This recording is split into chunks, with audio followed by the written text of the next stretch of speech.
Il y a deux hôpitaux du futur.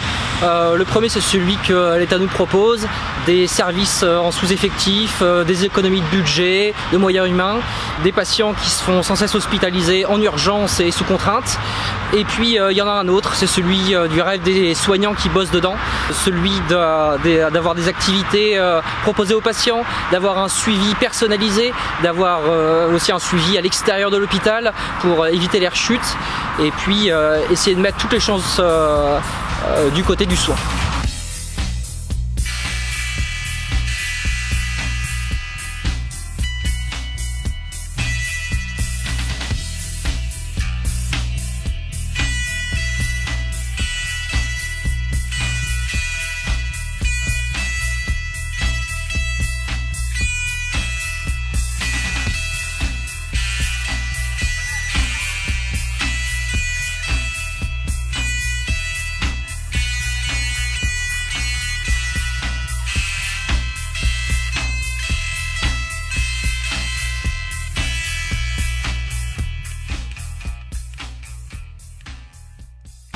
On montre un hôpital qui est austère, où en effet on ne respecte pas le minimum dont le patient a besoin, et c'est un peu ça ce qu'on voit à l'hôpital en permanence.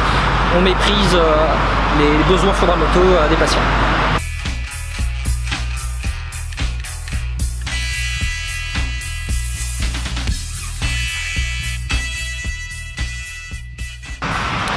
On a besoin d'avoir des syndicats qui se bougent pour nous.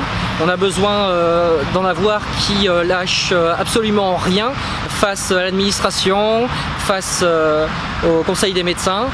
On a besoin d'avoir des syndicats qui soient capables de se bouger toute l'année, et puis de défendre le moindre droit des patients et le moindre droit des soignants aussi.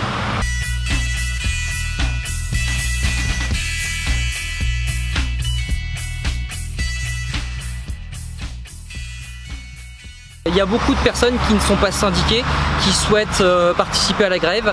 Du coup, on est allé à Paris, on est allé à Amiens, on est allé au Havre, on est allé à Caen.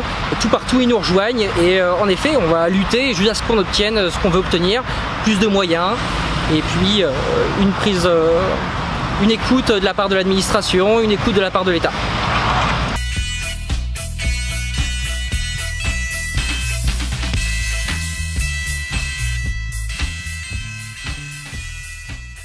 On a déjà obtenu 30 postes. Nous, ça ne nous semble pas suffisant. Il y a d'autres hôpitaux où ils n'ont rien obtenu. On va continuer jusqu'à ce qu'eux obtiennent quelque chose, et que nous, on considère que le soin, on a tous les moyens mis à disposition pour pouvoir le pratiquer de manière correcte.